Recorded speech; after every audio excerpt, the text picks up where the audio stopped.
Halo semuanya, perkenalkan nama saya Imari Bagus Wahyu Mahendra, akrab dipanggil dengan Bagus Wahyu. Nah, pada video saya kali ini, saya akan membahas salah satu topik yang ada pada mata kuliah teknologi basis data, yaitu mengenai kursor. Nah, apa sih itu kursor? Kursor pada SQL adalah sebuah objek yang digunakan untuk mengakses dan memanipulasi data baris demi baris dalam tabel atau hasil query. Kursor digunakan ketika kita ingin memproses data satu persatu secara terpisah. Seperti ketika kita ingin melakukan operasi pengolahan data yang kompleks atau iterasi data yang panjang. Kursor adalah fitur dari Stored Procedure. Nah, Stored Procedure sudah saya bahas pada video sebelumnya. Jadi, bagi kalian yang belum memahami apa itu Stored Procedure, bisa langsung saja menonton video saya sebelumnya mengenai Stored Procedure. Nah, kursor mampu melakukan iterasi sepanjang row data dari suatu tabel. Penggunaan kursor tidak disarankan selama masih ada cara lain karena penggunaan kursor ini relatif lambat. Adapun tujuan dan manfaat dari penggunaan kursor, yaitu yang pertama, dengan menggunakan kursor kita dapat memproses data satu persatu secara terpisah. Ini berguna ketika kita ingin melakukan operasi pengolahan data yang kompleks, atau ketika kita ingin melakukan iterasi data yang panjang. Yang kedua, ketika kita ingin melakukan query pada tabel yang sangat besar, hasil query tersebut dapat memakan waktu yang lama dan menghabiskan banyak sumber daya server. Nah, dengan menggunakan kursor ini, kita dapat memproses data secara bertahap dan menghindari masalah kinerja yang mungkin terjadi. Yang ketiga, kursor memungkinkan kita untuk mengakses data yang kompleks dan melakukan operasi pada data tersebut seperti mengubah, menghapus, atau memperbaruinya setiap hari secara terpisah. Dan yang keempat, dengan menggunakan kursor ini, kita dapat melakukan pengolahan data yang lebih fleksibel daripada yang bisa dilakukan hanya dengan perintah SQL sederhana. Ini memungkinkan kita untuk mengembangkan aplikasi yang lebih kompleks dan mengambil keputusan bisnis yang lebih baik berdasarkan data yang diolah. Adapun tahapan pada kursor eksplisit, nah kursor eksplisit ini adalah kursor yang harus dideklarasikan terlebih dahulu. Yang pertama ada terdapat sintaks declare. Nah, declare ini merupakan proses deklarasi kursor pada SQL yang akan digunakan. Kursor harus dideklarasikan terlebih dahulu, karena sifat kursor ini menyerupai variabel. Deklarasi kursor diletakkan setelah deklarasi dari variabel lain. Yang kedua terdapat open. Nah, open ini kursor sebelum digunakan harus dibuka terlebih dahulu menggunakan sintaks open, agar query dalam kursor dieksekusi dan hasilnya dapat dialokasikan ke memori dengan cepat. Yang ketiga, yaitu pada tahap fetch, yaitu merupakan komen untuk melakukan pengambilan data kursor dan ditransfer ke variabel penampung yang berada pada klausa into dan kemudian diletakkan dalam looping yang akan berhenti ketika semua baris data dalam kursor selesai lakukan fetching ke dalam variabel penampung. Dan yang terakhir yaitu close. Setelah pemrosesan query selesai, kursor akan ditutup dan hasil query dalam kursor akan dihapus dari memori. Untuk lebih jelasnya, langsung saja saya mendemonstrasikan pembuatan kursor menggunakan command prompt. Seperti biasa, langkah awal yang kita harus lakukan yaitu menghidupkan MySQL pada XAMPP. Jadi sebelumnya saya sudah menghidupkannya. Jadi langsung saja saya ke command prompt. Seperti biasa kita mencari directory dari XAMPP.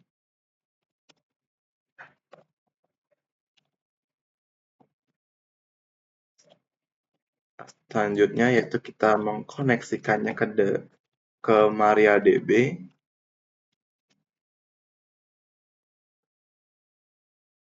Dengan username root tanpa password. Kita berhasil koneksikan ke MariaDB. Langkah selanjutnya yaitu saya ingin membuat suatu database dengan nama bank. Database bank. Oh, double E, maaf, bank. Ketika berhasil membuat database bank, langsung kita menggunakannya dengan use database. Nah, pada database bank ini saya ingin menginputkan beberapa tabel. Yang pertama terdapat tabel nasabah. Nah, di dalam tabel nasabah ini terdapat yang pertama ada ID dari nasabah dengan tipe data char, misalnya dengan length 4. Selanjutnya ada nama nasabah dengan tipe data varchar dengan length 100. Selanjutnya ada jenis kelamin dengan tipe data char dengan length 1. Selanjutnya ada saldo awal dengan tipe data begin. Dan saya ingin membuat ID nasabah ini sebagai primary key-nya.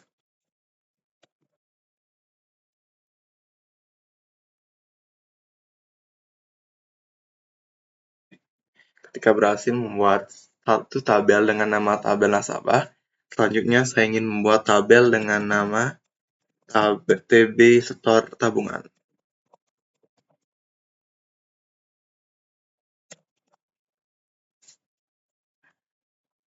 Nah, di dalam tabel Store Tabungan ini terdapat yang pertama ada ID setoran, nah tipe datanya integer dan auto increment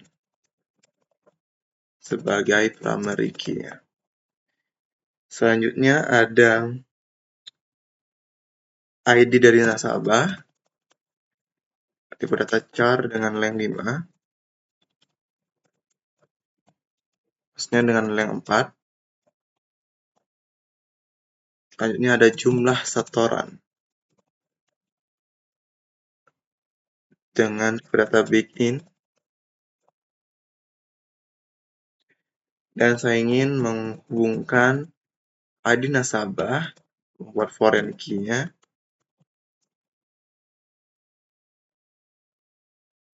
dengan ID nasabah di tabel nasabah.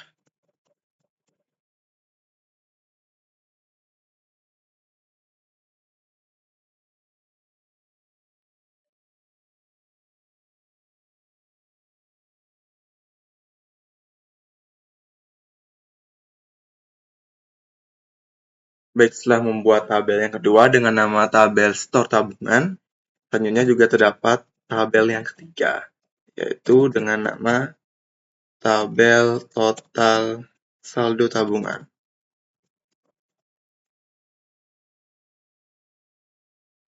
Nah, di dalam tabel total saldo tabungan ini terdapat yang pertama ada ID total,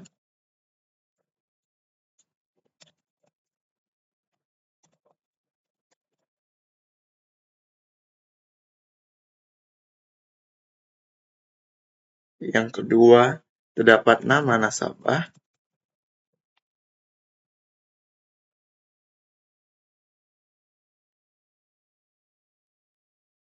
selanjutnya terdapat total tabungan dengan tipe data begin.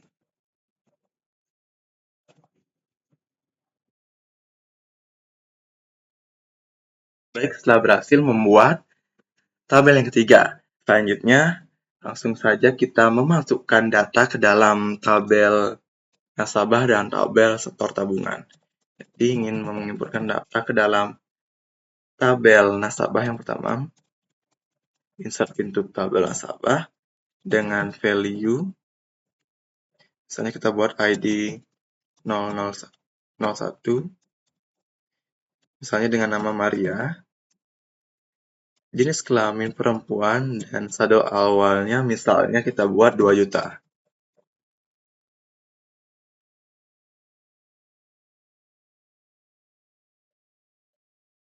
Yang kedua, ID 02, kita buat namanya misalnya Kenzo, dengan jenis kelamin laki-laki dan saldo awalnya kita buat misalnya 1 juta.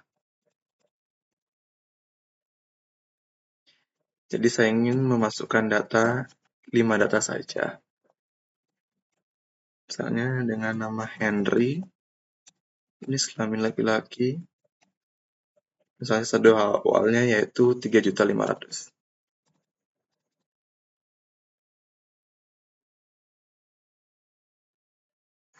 ID 04 misalnya kita buat dengan contohnya nama Stefani, jenis kelamin perempuan, dan saldo awalnya misalnya 1 juta.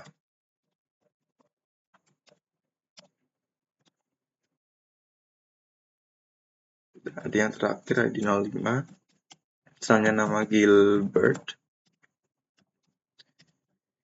jenis kelamin laki-laki, dan saldo awalnya yaitu 2.500.000.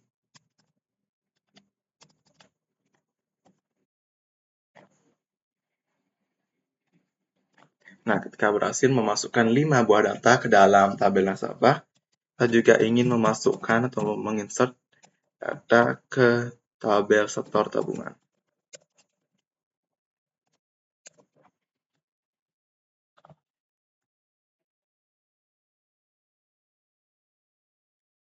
Misalnya yang pertama, yang menyetor itu ID 01 misalnya dengan setoran 250.000.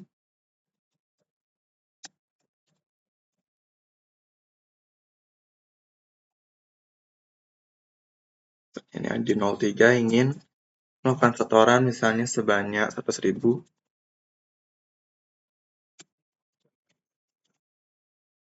Kita buat ID total ID store 3.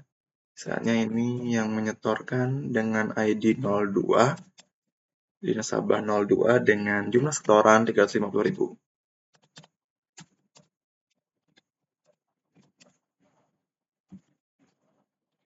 Misalnya ID 01 ingin menyetor kembali sebanyak 500.000.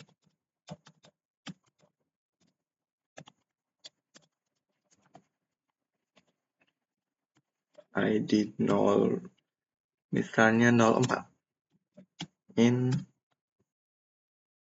menyetor tabungan sebesar misalnya 750.000.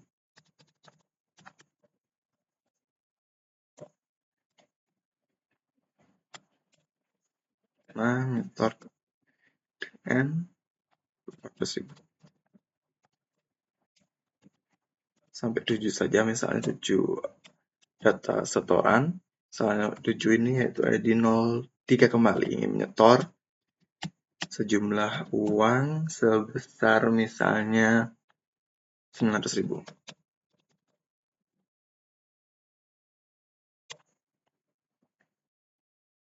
Baik, setelah berhasil memasukkan 7 buah data ke dalam tabel setor tabungan, langkah selanjutnya yaitu membuat store procedure.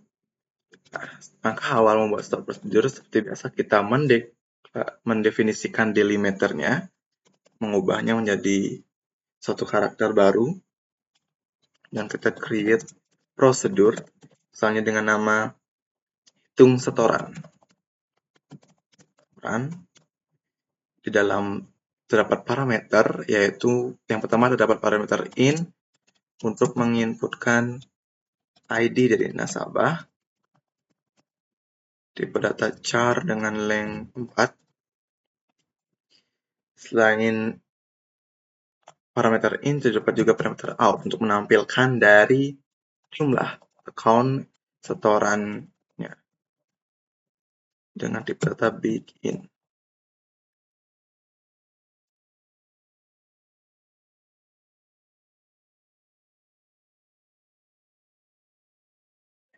Nah, selanjutnya begin. Kami ingin set dari count setoran. Artinya kita akan men-set outputnya yaitu dengan select, ingin menjumlahkan jumlah setoran berdasarkan ID nasabahnya. Sum jumlah setoran from tabel setor tabungan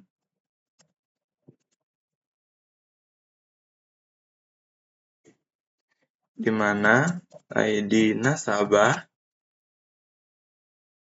sama dengan yang diinputkan. pada parameter. Kemudian saya ingin jumlah setoran tersebut ditambahkan dengan saldo awal yang dimiliki dari nasabah tersebut. Jadi ditambahkan dengan select saldo awal from tabel nasabah, di mana where ID nasabah sama dengan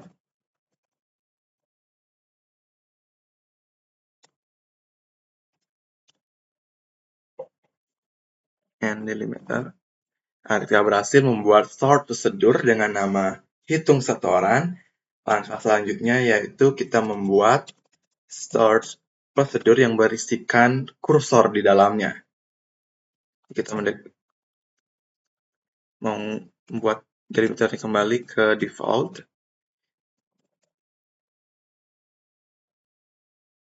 Create, misalnya kita membuat sort prosedur. Misalnya kita buat namanya yaitu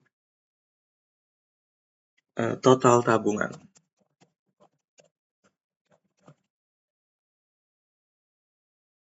Bikin. Dan langkah awal ketika kita membuat store prosedur yang di dalamnya kursor yaitu mendeklarasikan variabel. Pertama ada variabel ID nasabah dengan tipe data char dengan length 4.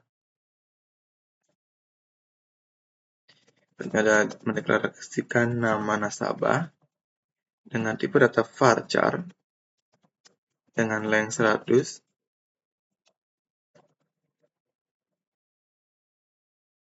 Kita mendeklarasikan dan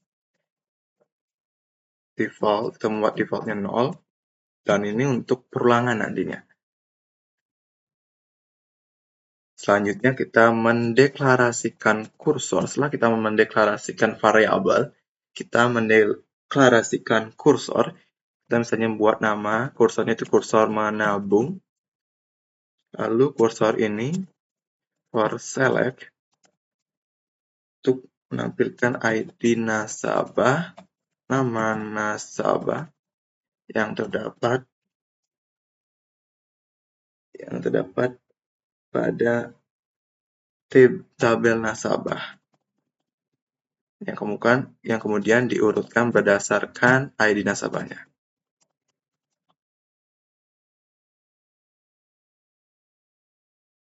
For select nasabah.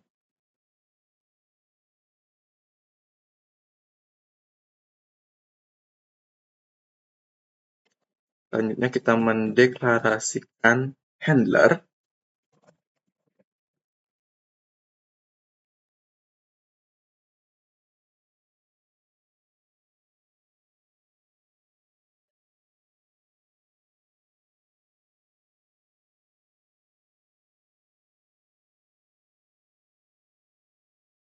Nah, kita men-set dan-nya sama dengan 1.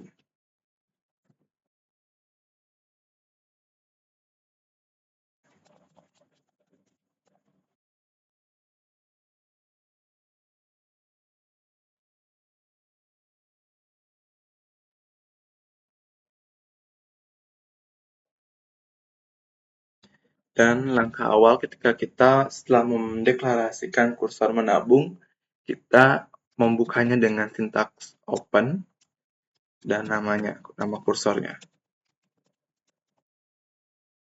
Open kursor menabung. Dan kita membuat suatu perulangan menggunakan while. Jika tidak done, maka akan fetch kursor menabung ini into ID nasabah, nama nasabah,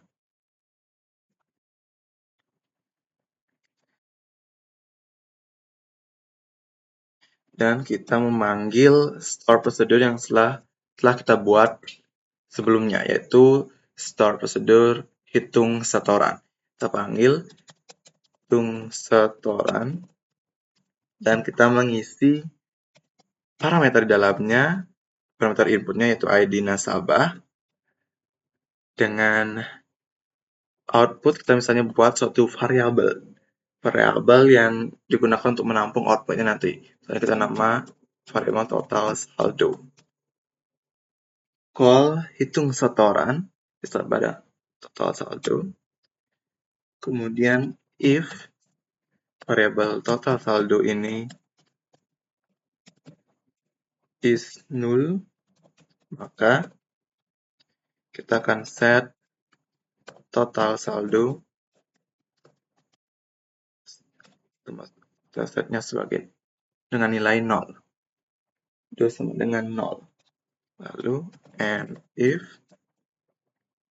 setelah itu if not done, maka insert into total saldo tabungan dengan value yaitu ID nasabah,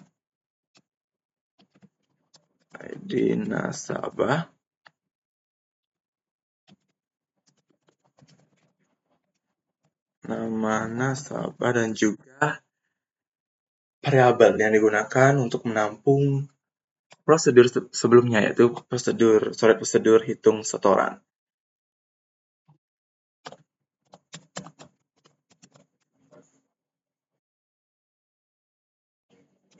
Lalu and if and while, tekan perulangannya.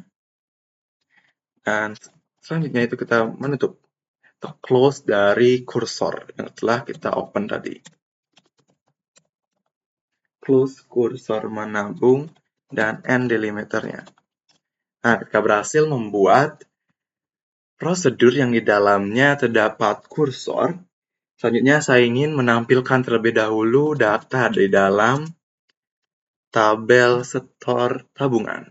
Select all from TB setor tabungan. Oh, maaf, saya belum mendelimiternya ke default. Jadi saya jadi ini delimiternya kita buat di terdapat error. Jadi langsung saja saya ulang mengkoneksikan.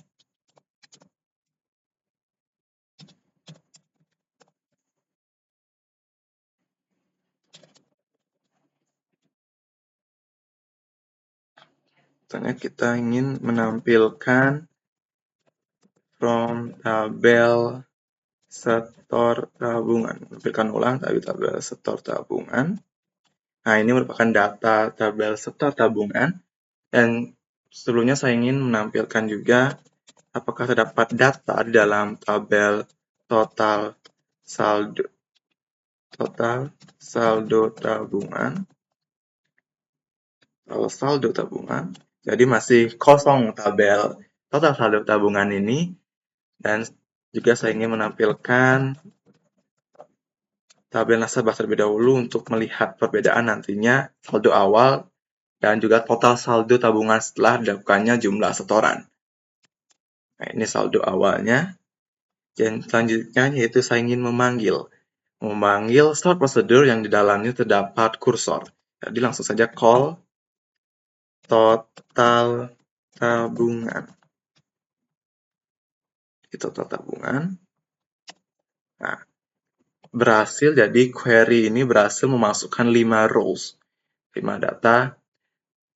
Jadi saya ingin memanggil select all from total dari saldo tabungan. Apakah sudah terinput datanya? Nah, ini merupakan hasil dari pemanggilan start procedure yang di dalamnya terdapat kursor. Jadi, total tabungan ini didapatkan dari saldo awal dari suatu nasabah dan ditambahkan dengan jumlah setoran yang mereka lakukan. Misalnya, terdapat pada nasabah dengan nama Maria dengan saldo awalnya ini 2 juta dan melakukan setoran ID 01 ini melakukan setoran 2 kali Yang pertama dengan jumlah setoran 250.000, yang kedua dengan setoran 500.000. Jadi, jumlah setoran dari Maria ini yaitu 750.000. Jadi total tabungannya saat ini yaitu saldo awal 2 juta ditambah dengan setorannya yaitu 750.000. Jadi total tabungannya yaitu 2.750.000. Jadi sekian video saya mengenai kursor. Apabila terdapat kesalahan ataupun error, saya memohon maaf dan saya tutup dengan terima kasih.